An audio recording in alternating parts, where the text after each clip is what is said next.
So first of all, congratulations to Dave Clausen. I thought Wake Forest was really well coached. I thought they executed very well. I thought their plan was exactly as it needed to be, and they made the plays consistently in the critical moments from beginning to end that allowed them to win the game. And that reflects discipline. It reflects repetition and just a really clean play. We weren't able to play cleanly, and that's a direct reflection on me as the head coach, right? Which then my job is to pass that on to my assistant coaches, and their job then is to pass that on to the players. But penalties and not making enough plays in the right moments, right, to take over the game. And especially at home, I was so thankful for the crowd and the energy, and they had every chance, and we're trying to give them every chance to stay with us and into the game.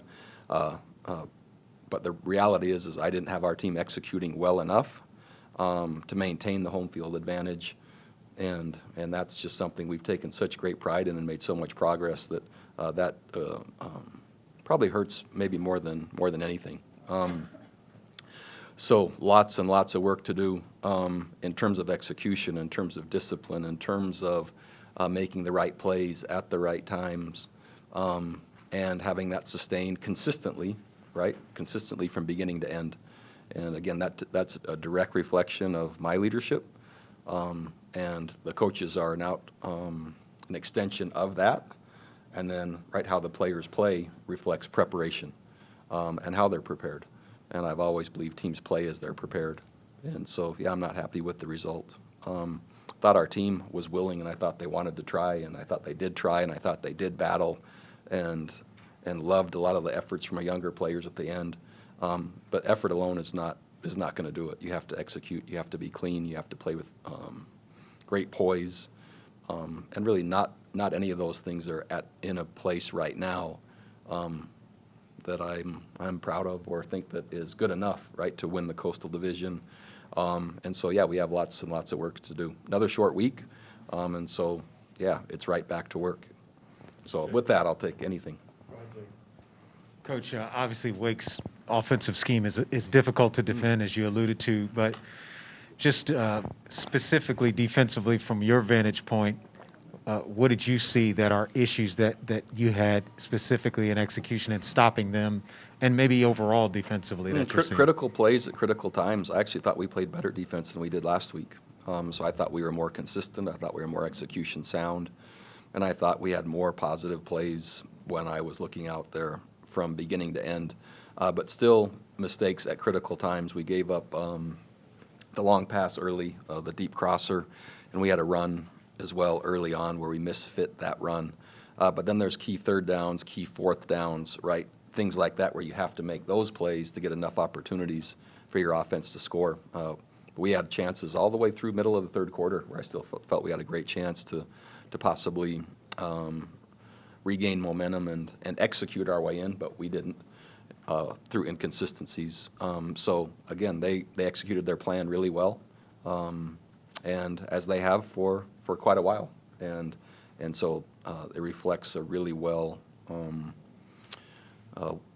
disciplined and a really sharp team that really made the critical plays and every critical play they needed to tonight. Coach, offensively, Brennan was, a lot of offensive in terms of yards production, not as many points as I'm sure you would like. Brennan was sacked 6 times. Is that a combination of coverage sacks and protection issues from where you see? Yeah, it's both. In the bottom line, right, is Wake Forest won more of the one-on-ones from beginning of the game to the end of the game. Lots and lots of man-free coverage and not much pressure other than, I'm not talking about the amount sent, meaning 5 or 6 guys. It's 3 and 4 man pressure. And so, yeah, you have to get open off of the zones or man, and you have to protect long enough. And so that had not been an issue for 3 games in terms of the pressure on Brennan, and it was tonight. And so they did a nice job with the blend of coverage wins and pressure wins, which is kind of the name of the entire night. Last 2 things, Coach. You are never going to be pleased with penalties, and we've seen them type of accrue a little bit over the last few weeks. The frustration element of it, just is that the primary cause of what you're seeing? You unsportsmanlike or personal foul? Not that there are a ton of those, but we've seen some increase in penalties. Just Yeah. what are you seeing? So I think it's both. I think the team has, a competitive spirit, but they're not channeling it into their execution. And, the only thing that matters is between the whistles. After the whistle only hurts our team. And so I haven't been able to discipline or have them execute cleanly enough or disciplined enough as we're coming from behind, and frustration is apparent, right, to be poised enough. And, poised, I think, is the right word. Thank you, Coach. Yep.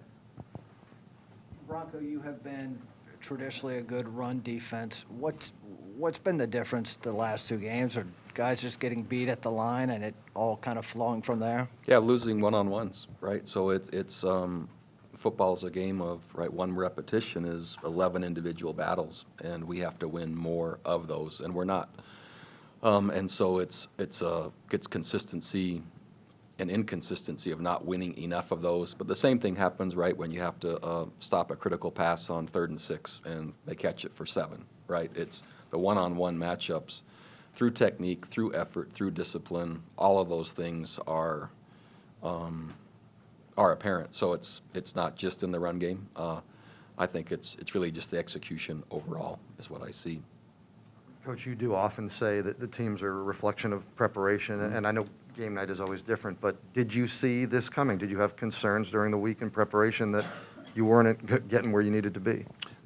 So based on what I saw last week against UNC, right, on the defensive side, that exposed a lot of things. And again, I actually thought we played better tonight defensively than against UNC. And I would say significantly better, not anywhere close to where we need to be. Unlike a week ago, what I didn't see coming was our inability to protect Brennan. I didn't expect 6 sacks.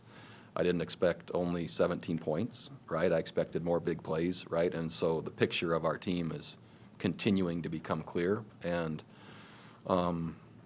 right now, it's tonight was kind of a reflection now on the other side where we've been moving the ball at will and scoring lots and lots of points. And protecting our quarterback, and we didn't do either of those this evening. And so, that's another piece now to consider. But that reflects the consistency and preparation, right, and execution and poise. Bronco, you talked earlier this week about limiting explosive plays as a priority. Obviously, Wake Forest got their share tonight. Is there anything that, obviously you have to review the film, but that kind of comes to mind to address that and correct that? Yeah, we're working really hard on it, whether it's noticeable or not. And again, and what I saw is there weren't nearly as many tonight in terms of assignments and in terms of execution. There were piles still being moved, and there were some plays that Wake Forest was still making. But I really saw improvement there, right? But those are from my eyes, not the scoreboard's eyes or maybe the fans' eyes. What I didn't see from this game was the other side, right? I didn't like our protection, and I didn't like, quite frankly, our inability to have the big chunks that we've been getting and to throw and catch and move the football like I expected us to be able to. And that's a credit to Wake Forest. What's the message to the team to, I guess, maintain hope after the 0-2 start in ACC play? Oh, yeah. So I think hope is isn't the right word. I love the opportunity to develop, grow, and battle, and strain, and become. And if immediately all you think is outcome driven, which is part of my job, right? But I loved seeing Malachi Fields tonight battling at the end. I loved seeing Keaton Thompson dragging bodies at the very end. I love seeing people that will fight, scratch, claw for a cause right to the very end. And so that mindset with now the execution and the planning, that all has to come together with 8 games remaining. And plenty of opportunities to learn, grow, and become. And I'm not ruling us out, but it's really clear that we have lots of work to do. Bronco, did you have a sense early on that field goals weren't going to cut it tonight, and did that drive your decision on the first possession to go for it? Yeah, on 4th it and did. 4? That's a great question. So Wake Forest is, again, over the past 4 years, they're second in scoring only to Clemson. And yeah, I think they're explosive, and I think they're a good offense. And so I believed right from the beginning it was going to take points, and that's what that was. You said again about fighting and clawing till the end. From maybe our point of view, it seems like an unnecessary risk to have Brennan in the game when it's score-wise decided. Can you explain why it's not an unnecessary risk? Yeah, I think it'll be just a difference of opinion, and I don't think I'll ever make that point clear. Brennan is our leader, and we're working to improve, and he's the catalyst. And so the other's 8 games remaining, and I love who he is, what he is, and I want and need his leadership, and our team thrives off of that. And there's certainly risk. I get it. Right now, he's essential to our team's development, and so, yeah, I don't expect everyone to agree. Bronco, you're using words like lack of poise, lack of discipline. This is such a veteran team. Does that add to the disappointment maybe that these things are such issues? Yeah, it does, and quite frankly, it reflects probably a lack of emphasis, because I expected, right, with a veteran team that didn't need to be as big an emphasis. But it looks like I was mistaken. And so hasn't been a focus because that was a contributing factor, right? But clearly it is now after the last 2 weeks an issue. And yeah, that's reflective of the leader. When Coach Tujay kind of shook up the offensive line, that was the most Leach has played. Was Haskins unavailable tonight? Haskins is battling an injury, and so wasn't full speed. What happened to Dunkel? Same injury tonight. I'll take our last question from Chris back here. Coach, I think Keaton last year, when Brendan was out, had a bunch of carries against Wake and did well with it. He's usually part of red zone carries. No carries tonight, I don't think. What kind of went into the thinking there? Yeah, he's battling an injury,